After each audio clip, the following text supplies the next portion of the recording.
Hey guys, Mustang in here, bringing you another Dragon Ball Z Dokkan battle video. And so it seems like Global Dokkan decided to tweet out a producer letter a couple of hours ago while I was asleep, in which they revealed the details of STR Cooler's EZA. So a little bit annoyed because obviously we were expecting it at the normal time, which is like a couple of hours even from now still when this video goes up. So I was hoping to obviously catch this reveal live, cover it straight away. But of course they decided to release it early, which, as you can see, if you can see, no, you can't see the time of the tweet on the way the screen's cut off. But this came out at 3 o'clock in the morning in the UK, so obviously your boy was asleep. So they talk about adding new stages to the new event, which, I mean, we kind of expected anyway. And then they talk about Cooler's EZA here. Now, for some reason, they decided to do two separate posts that were basically at the same time. Because they also talk about the fact that Global is going to be getting the quest update with the new stages, as well as obviously the EZA and the Extreme campaign for the free-to-play LR Vegito Blue, because obviously the way you awaken him and can get equips for him and stuff like that is all tied to the new stages. So that is going to be coming out. It says here that it's going to begin late October. So the story renewal campaign, see, it says here it starts on the 3rd of October, which is not late October. So we'll see what happens. The quest update campaign will be coming to Global next month. So only a couple of weeks away. That'll be pretty cool. One of the new stages becomes the best stage for link leveling. So that's definitely something to look forward to. But let's go ahead and look at our boy STR Cooler. He has ascended. He has reclaimed the throne. I've seen people going crazy about this guy already. And let's see why. So, obviously, his leader skill upgrades to Terrifying Conquerors or Transformation Boost 3 key and a full 170 across the board, as expected. Now, even though we are solidly into the 200% meta at this point, this is still a very good leader skill. Terrifying Conquerors and Transformation Boost covers like most of the good extreme units in the game, full 170, and of course with the way Cooler's support has always worked, it's just a very, very good team, right? Even when he first came out, you could run him as a leader, Transformation Boost, you could run a full team of Saiyans in various different forms, float the Coolers as the leader, and obviously his passive is that he supports Transformation Boost allies when there's only one enemy, which is obviously what makes up most of the difficult content in the game at this point. So that factor, of course, is still going to make him very, very good. So the big thing straight away you can see when we look at his post EZA super attack is that he now infinitely stacks defense, as well as doing immense damage and lowering attack and defense. I mean, straight away, this is like the #1 thing that we wanted to see, right? And the fact that it's infinitely stacking as well, it does basically transform him into that exact, you know, he's elevated to the next level, I guess, because basically the way his blueprint always worked is that you could run him as a support unit and then just transform him when it's time to start doing the big damage. Whereas obviously now you can keep him untransformed to keep stacking defense for as long as you want, until the event starts to maybe get a little bit harder, or maybe even right up until you get to like the final phase of an event and now you want to pull the trigger and finish it off quickly. Then you can transform him, and by that point his defense is going to have stacked up to like a ridiculous amount. So he gets attack and defense 130% in his passive. That's up from 100, so pretty decent for start of turn. Then he launches an additional attack that has a medium chance of becoming a super when the target enemy is in attack down or defense down. Now, fortunately, it is both, because obviously a lot of difficult events disable attack down. A lot of difficult events do actually disable both as you get to the later stages. But in the early stages, a lot of these bosses, you can actually still lower their defense, which is obviously very good, because then that's Cooler potentially getting an additional super attack, which is an additional stack to his defense. And even if he doesn't get the super, because it's a guaranteed additional that has a medium chance to become a super attack, it means that it has extra chances to proc your hidden potential additional. Because the hidden potential additional chance, let's say you have 20 additional, that means you have a 40% chance to additional. That is rolled for when he attacks once.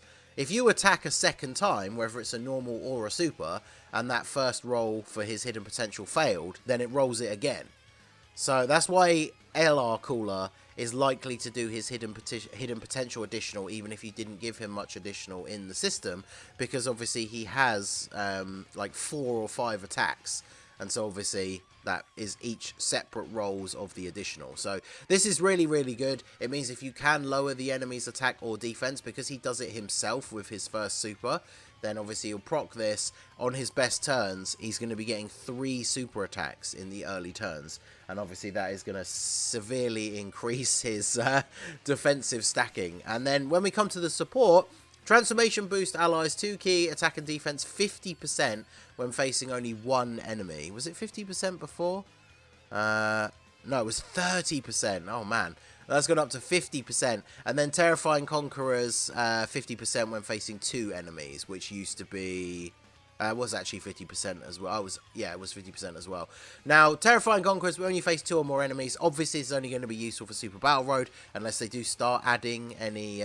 be interesting to see if, like, future Red Zone stages or something like that, rather than just making each boss themselves way, way harder, is if we do start seeing fights that have more than 1 enemy. That would be kind of interesting. But the important thing about this is, as I've already said at the beginning, most of the difficult content in the game is against 1 enemy, and Transformation Boost is a ridiculous category. I brought up the category page here. So, obviously, Transformation Boost features a lot of units, even LRs and stuff, right? Like, super good characters of both Super and Extreme. And then the important thing is, when you think about how the Wicked Bloodline team pans out, basically, all of the heavy hitters, all of the top picks for Wicked Bloodline are on this category, except for the metal coolers. So the way the meta currently stands, if you build like the optimal cooler team or Wicked Bloodline team, the only units not getting this 50% support buff from STR Cooler are going to be the metal coolers, which... I mean, obviously, they're good enough as it is, right? Like, if you're running Metal Cooler as the leader, you've got a 200% leader skill already. And then, yeah, this guy, I actually cannot wait to see what LR Cooler looks like with this guy on rotation. 50% support. I've seen turns where fully built up my Cooler is getting like 13 or 14 million attack stat on his 12 key without support. With like big bad bosses and all that stuff, right? So then factor in 50% support on top of that. So his transformation condition is obviously still the same, but I mean, it's always been good. Pure or Hybrid Saiyans turn 3, otherwise turn 6. And then once we transform, this is the only thing I didn't really look super into, is what he gets after transforming. So he infinitely stacks attack, which he did before, immense damage and massively lowers defense. So the only thing that's really changed is the lowering defense has been increased. Doesn't make a huge amount of effect on most bosses anyway, because they have damage reduction rather than high defense. But, you know, it's better than no change at all, I guess. And then his passive is Ki +4 and attack and defense 200%. Launches 2 additional attacks, each of which has a medium chance to become a super. Chance of performing a crit 10% per key sphere obtained, and gets a guaranteed crit when there is a pure or hybrid Saiyan. So, the guaranteed crit was always a thing. He had 180, so he's getting an extra 20% and an extra key. He also has an extra second additional attack, which, as we said, even if you get the worst RNG, those are going to be 2 additional normals, and then that's going to highly trigger his chance to get the hidden potential, because you're doing 3 attacks guaranteed every turn, even if it's only 2 extra normals.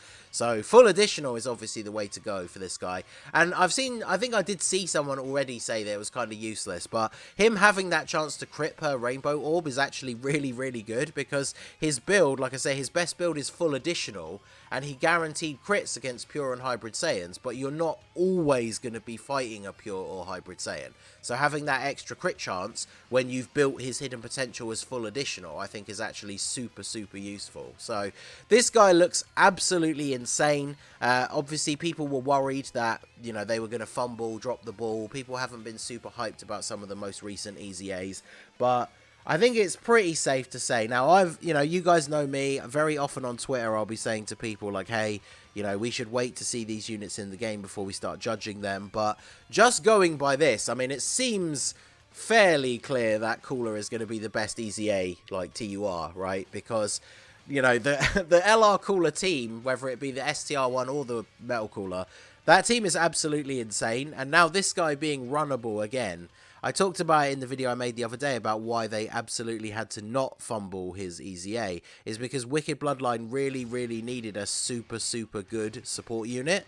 and now we have this guy. And yeah, like I've even seen people say already, like there's some events you will have no need to even ever transform this guy. Like if you have LR Metal Cooler, you have LR STR Cooler, you're running them as like main rotation, you're floating this guy, he's getting additional supers, building his defense. You just leave him as a support unit and give everyone 50% attack and defense. And then, like I said, in certain events, maybe when you get to like the final turn, then you can just transform him. And not only is he going to be doing solid damage, but his defense will have stacked up to a ridiculous amount because obviously he keeps all of those stacks. So yeah, this guy looks absolutely insane. I cannot wait to do his EZA. Obviously, I'll do a team building guide for his actual Extreme Z battle. I will stream that live and obviously then get straight into actually seeing what the unit looks like in game. So overall, very, very excited. The memes are already fast and flying. I know some of you guys probably clicked on this video solely because you were mad about the thumbnail. Obviously, Cooler getting an EZA, it's, you know, people are saying the war has been won. Like the Tech Gohan versus Cooler debate has been going on basically since the units came out.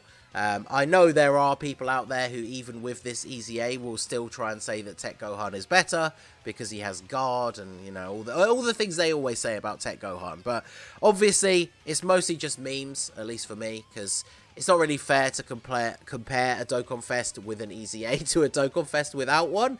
But obviously, this is what the Cooler stands were really hoping for this EZA to be busted, and he seems to be incredibly good. So let me know what you guys think down below in the comment section. So that is going to be it for the video, guys. This has been the Masked Ningen. Smash that like button, subscribe to the channel if you are new. Check out the links down below for the Discord and the merch store, and I will see you all again soon. Have a good one.